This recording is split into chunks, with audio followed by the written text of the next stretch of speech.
I'm not this big conspiracy theorist, but just some type of hijinks with the Democrat Party and Joe Biden. I don't know. I saw Gavin Newsom, he was doing, as I think Vivek called it, a shadow campaign, right? I mean, he's like representing us in China playing basketball, and he's knocking kids over playing basketball. That was hilarious. He's doing a debate with Ron DeSantis, with Sean Hannity that made no sense, but I watched it and it was very entertaining.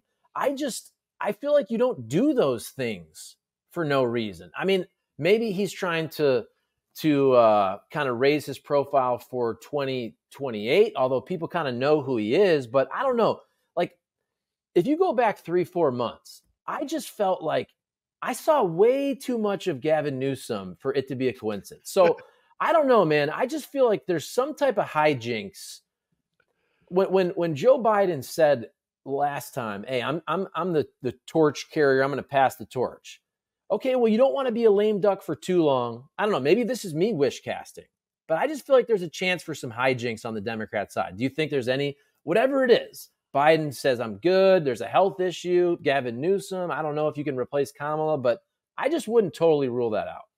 No, I wouldn't either. I think you're right. And there is hope for that. If we said there's a 15% chance that Haley wins, that Trump's not the nominee, I think there's maybe a 30% chance that Biden's not the nominee. And I think that's based on health and polling. And if you get to the convention and he has a health issue, he's probably not going to be the nominee. Or if you get to the convention and he's down by 8-10 points, there's a chance he's not the nominee.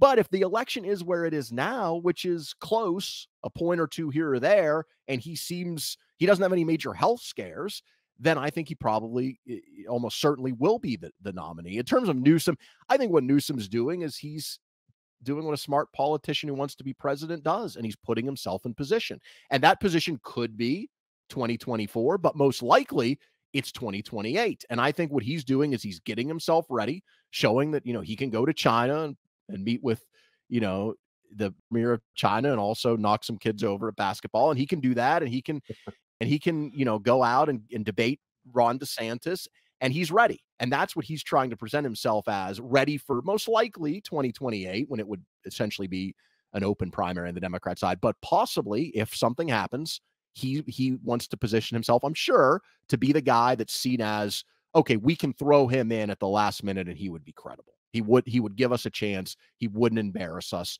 He's ready for this moment of if this happens, it would be like a 3-month campaign. So you would want to throw someone in there who A, had some name recognition, and B, was a seasoned enough political operative that you felt like they have experience running campaigns to the point where you could throw them in there and they could be credible in a 3-month campaign.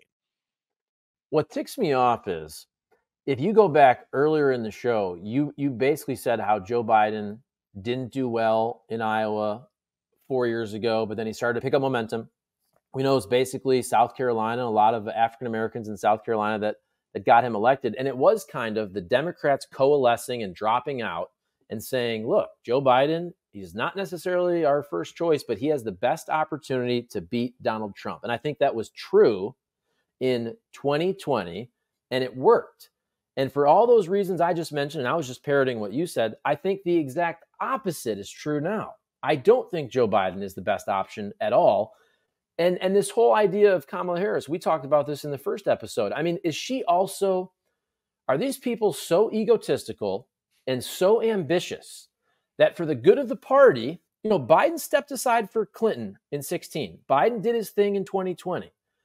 Can Joe Biden and Kamala Harris not look at the polls? Are they so arrogant? Do they think they can turn this around, that they couldn't do what's best for the party? Because if Kamala Harris is so unpopular that even still 87,000-year-old Joe Biden is a better option, to me, they should both step aside for the good of the party, right? I mean, I know you can't do that because, again, she's a woman of color and all that, but I guess I know the answer. Are these people so arrogant, egotistical, and ambitious that they can't this time around do what's best for the party? Because I think almost anyone would agree that just somebody else, even Gavin Newsom, has his own baggage, but at least he's young and can run around and show some energy, and he can debate. I mean, Gavin Newsom, by the way, is a fantastic debater. He just makes stuff up. I mean, the way he He called Ron DeSantis a lockdown governor. I saw that. I go, this dude was born to be a politician. He really is. He will say anything. Even that guy, just because he's young and he looks like a president from a movie, would be a better option than Joe Biden, I think.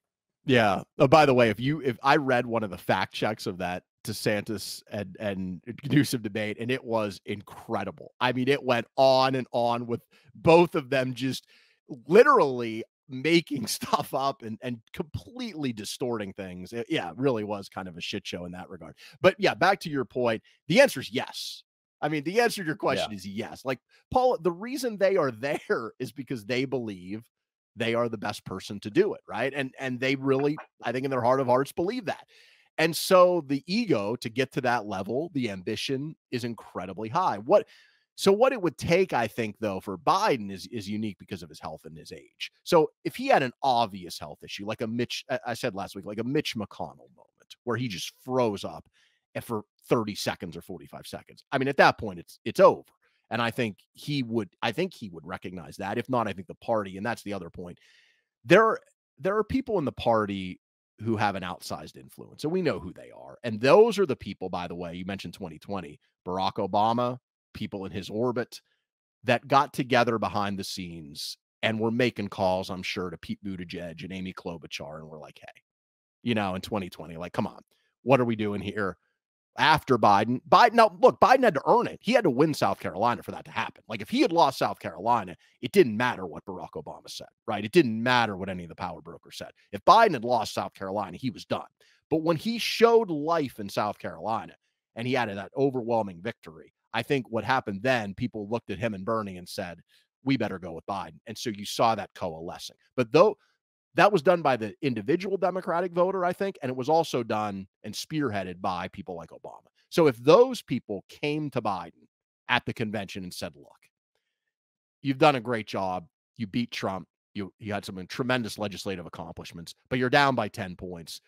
That people are worried about your health. There's really no chance you're going to win. For the good of the party, you have to step aside. That's what it would take. Yeah. And I was thinking, you kind of answered the question at the end there, but because I agree with you. I do think that is what happened. I do think Obama has a huge say in all of this. And Obama's a pretty smart guy. So I'm thinking, well, why the hell wouldn't he do that this time around when it's clear that you have to go the opposite direction? I think here's the thing. Two things have to happen. Assuming Biden doesn't have a major health scare and he wants it, which I think is true, two things have to happen. You have to have clear evidence that he's almost certain to lose. That's number one. And number two, that kind of goes with it. You have to have some evidence that somebody else is better. And that's kind of what we talked about last week. Like, Kamala Harris, no better, often worse than Biden in polling. Newsom, tremendous amount of baggage with California and the situation going on here where I live. Who else? I mean, Michelle Obama, completely untested, of any kind of do you throw her out there, which she's never run a race in her life? Would she even want to do it? And then everyone else is like a second or third tier candidate. So I think you have to have either a clear alternative who's polling very well against Trump, or Biden essentially in collapse and with no realistic chance to win. You have to have at least one of those two things, if not both, in order for this switch to occur. And I just think the country's so divided that even a weakened Biden will my guess is most likely the polling now will be what the polling is when we get to the convention, which will be a point or two either way. And so at that point, you're like, well, we got a 50-50 shot with this guy. Yeah. All right. Well, on that note, we'll see. Not exactly inspiring, is it? That we are headed. But you know what? That is if you had a slogan for Joe Biden, it's what you just said. Not exactly inspiring. Joe Biden, he's there, but he's not exactly inspiring.